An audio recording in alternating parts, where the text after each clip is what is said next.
Hi, I'm Kirly-Sue, and today I'm going to tell you about 10 things that every new vegan must know. I do a workshop called How to Become a Vegan, and one of the things that I realized is that people said, oh, before I became a vegan I wish I had known this. So I've put together 10 things that all vegans should know, new vegans should know. Number one, your friends and family will ask you questions. Now, when I say will ask you questions, my experience was when I first became a vegan, I was really happy to tell everyone about it. And I noticed that some people are kind of use it as a platform to start off a huge debate about veganism, not in a positive way. So I then decided this is not really working for me. So when I went from that stage to when people asked why I'm a vegan, I didn't answer at all. That didn't work either. So what I decided to do is have my off-the-shelf answer, and just to help people a bit by saying it's my choice. I'm not an angry vegan. And I don't judge people if they're not a vegan. If you're not, you're not, and if you are, you are. My thing is I just like to present people with the facts, and then it's up to them to choose, because at the end of the day everybody's free to choose to do what they feel they should do. So it's always good to have some kind of answer ready, because people will ask questions. Some people ask questions just because they're thinking of becoming a vegan, or they're just curious because they don't know much about it, or some of them just want to start an argument. That's the one to avoid. But in general, your friends and family will ask questions. That's number one. Number two, you may need to have a vitamin B12 supplement. Now, I am not a GP, not a doctor, so consult your doctor if you're concerned about your vitamin B12 levels. I take a vitamin B supplement, but not every day, because I don't need it every day. I found that when I first became a vegan, I started to feel a bit tired because my vitamin B12 levels were low, but since I've been taking the vitamin B12 supplement, it's fine. And you can do it with food, you don't have to have a supplement. Number three is you may need an iron supplement. This is just to give, again, consult your doctor first of all, because I'm not a doctor, so I can't really advise you, but it's something to think about. You can get lots of iron with green leafy vegetables, and if you really can't eat as much as you think you need to eat, then have green smoothies. If you put kale into a smoothie, and make sure there's a banana in there somewhere, because it gets rid of that funny taste it has that some people don't like. You can get plenty of iron without having to take a supplement, but just think about your iron levels. Number four, try not to replace animal products with junk food. Some people think, right, I'm going to be a vegan, I'm going to give up burgers, and then they get loads of those junk food burgers, or there's lots of vegan junk food. There's lots of things you can eat that are vegan that are not healthy, because a lot of people associate vegan food with health food, and not necessarily. There are lots of things that are vegan that are not good for you. For example, sugar is vegan. Most sugar is vegan. It's not healthy, really, is it? Butter, vegan butter, you have those. Too much of it is not good for you. Chips, most of the time, as if you're watching from outside the UK, when I say chips, I mean French fries. I mean, if you have tons of those, they're vegan if they're fried in regular oil. So it doesn't necessarily mean it's healthy. So try not to have too much pre-packaged convenience food, because it's not really healthy to do so. Number five, take it easy with the soya-based products. Some people just think, right, now that I'm a vegan, I'm just going to go into whichever supermarket, into the frozen section, and buy the sausages and the burgers and the this and the that. It's fine to have some, but in moderation. But for me personally, I try to make sure I have as much fresh stuff and stuff that's not made, not pre-packaged stuff. I try to make as much stuff as I can from scratch. It's not easy to do, I'm not saying it is. The key is really to prep a lot of stuff in advance. So particularly if you're a parent and you've got kids and, you know, family, prep it at the beginning of the week so you're not doing loads of stuff all throughout the week. So planning is key for that. Number six, be prepared to read food labels. You'd be surprised at some of the weird things they have in food that are animal products, and you would never believe these things are in food. So you have to get to know what you're eating. The main thing is to, when you buy a product, turn it around, read the ingredients. If it has an ingredient you don't know what it is, just Google it and find, or open up a dictionary, have a look, see what it is.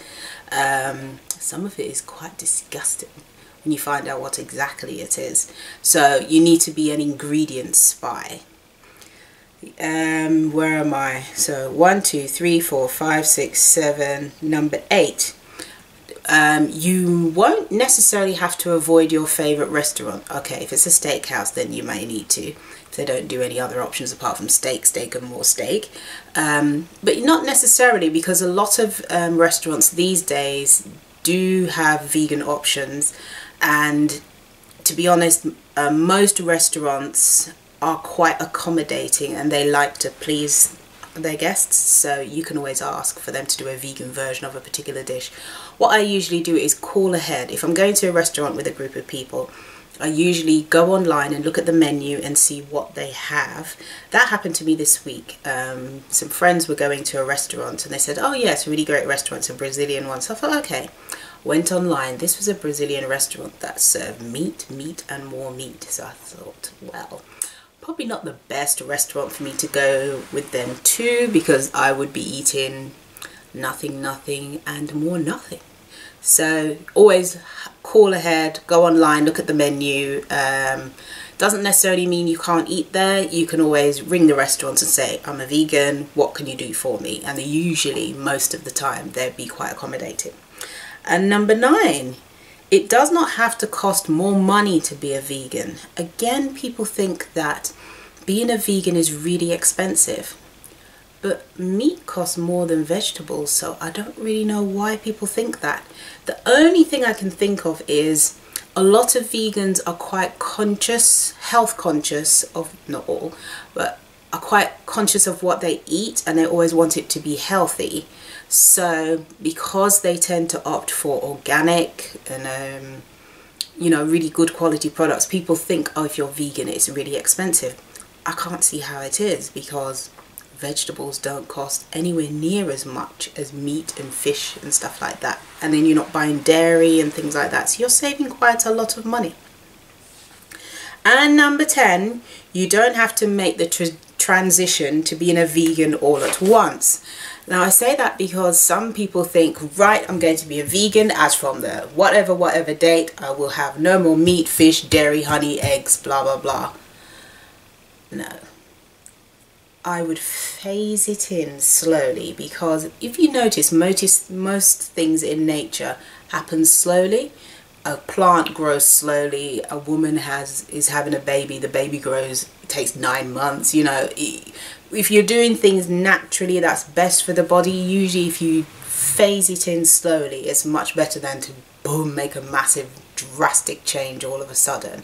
So I would say phase it in slowly. You can start off with just having 1 meal a day that's vegan. So, you know, for the next couple of weeks you can say, right, I'm going to just have vegan stuff for breakfast, or just have vegan stuff for lunch, or just have vegan stuff for dinner, whichever your preference is. And then once you've got used to that, then you can move on to adding another meal and another meal, you know, making those vegan as well.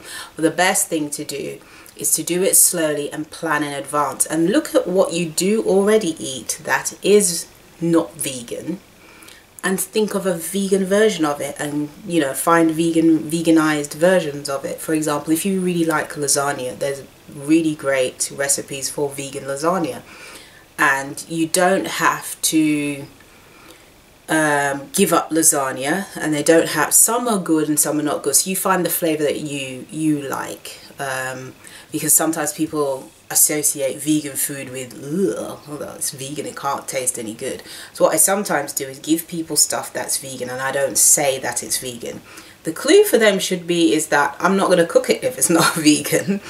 Because once I had some friends come to my house for a sleepover, we had like a girly night in, and I gave them Jamaican bun with cheese, and they said, this tastes really nice. And then one of them clicked and went, this can't be cheese, because I know you wouldn't buy cheese, but it tastes like cheese. I said, it isn't cheese, it's vegan cheese. So you can get veganized versions of things that taste really well, but if you phase it in slowly. And all my friends, I didn't say to them it was cheese, I just gave it to them and they ate it and they thought it was really nice. So the main thing is to start slow and build. So there you have it, 10 things that you need to know if you're a new vegan. Do you have another thing that you think new vegans should know? Please comment in the comment section below. If you really liked the information in this video, please give it a thumbs up. Don't forget to click and subscribe. I've got more great videos on how to become a vegan coming up. And don't forget, eat good, eat clean, eat blessed. Thank you for watching. See you next time.